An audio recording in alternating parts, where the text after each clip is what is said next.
Nous utilisons l'image de la montre pour installer un reflet avec une deuxième image. Cette deuxième image est déjà installée sur le bureau et s'appelle l'image le chat. Cette image est une image monochrome que nous mettrons en couleur un peu plus tard. Nous allons tout d'abord travailler l'image de la montre et commencer par définir une sélection circulaire. Nous prenons l'outil de sélection géométrique que nous transposons en outil de sélection elliptique par la touche Option.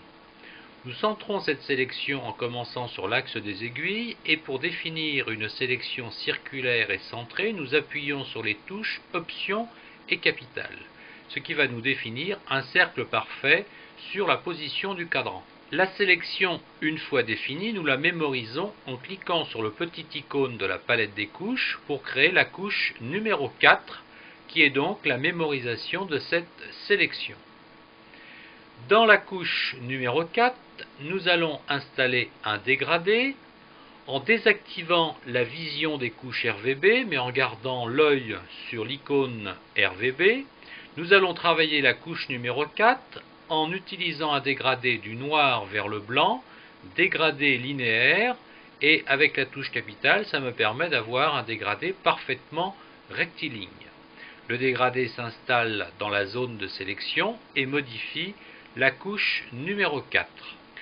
Nous pouvons désormais quitter cette sélection et désactiver la présence de la couche numéro 4 et travailler maintenant sur la deuxième image, l'image du chat. C'est donc une image en mode niveau de gris. Nous allons la transposer dans le mode bichromie. La palette de ce mode de couleur nous propose différentes possibilités. Nous gardons l'option monochrome et nous choisissons dans le nuancier une couleur bleue, le Pantone 293 CV. L'image va donc être mise en couleur à partir de ce bleu assez profond. Cette image étant désormais préparée, il s'agit de la transposer sur l'image principale de la montre. Nous allons donc utiliser un moyen simple de transposition d'une image. Avec l'outil de travail des calques, nous transposons l'image du chat sur l'image de la montre par un simple cliquer-déplacer. Ce travail va nous permettre de créer un calque sur le fichier de la montre et nous pouvons désormais abandonner l'image complémentaire du chat pour ne garder que l'image principale. Nous constatons que dans la palette des calques, nous avons le calque 1 qui correspond à l'image du chat. Cette image, nous pouvons, avec l'outil de déplacement des calques, la repositionner de façon à obtenir un meilleur placement par rapport au cadran. Pour intégrer cette image en tant que reflet, nous allons récupérer la sélection précédemment établie sur la couche numéro 4. Cette sélection s'installe sur le calque du chat et nous la mémorisons sur ce calque par la commande de mémorisation en tant que couche, mais comme un calque 1 qui va former ce que l'on appelle un masque de fusion.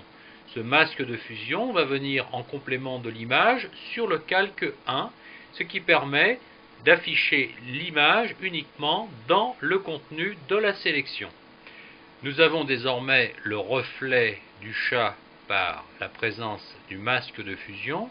Et pour associer ce masque à l'image pour pouvoir le déplacer, nous précisons en cliquant sur l'icône du masque de fusion que la position doit être prise par rapport à l'image.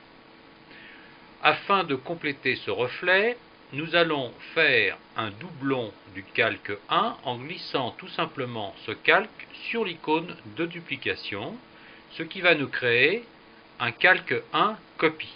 Ce calque 1 copie est rigoureusement identique au premier et nous allons transposer le masque de fusion en récupérant la sélection numéro 4 initiale et pour l'appliquer sur l'autre partie du cadran, nous allons définir sur ce calque de fusion une rotation de 180 degrés de manière à ce qu'il s'installe sur la partie gauche maintenant du cadran.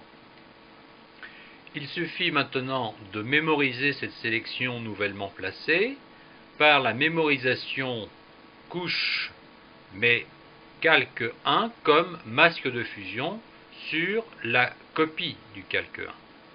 Nous pouvons maintenant abandonner la sélection qui n'a plus d'utilité. Nous avons donc l'image du chat de part et d'autre de notre cadran, et nous voyons dans l'icône que le masque de fusion a été inversé par rapport au précédent, et nous allons demander à notre image de gauche de passer en négatif, de façon à avoir la couleur complémentaire du bleu initial, ce qui nous donne cet aspect jaune.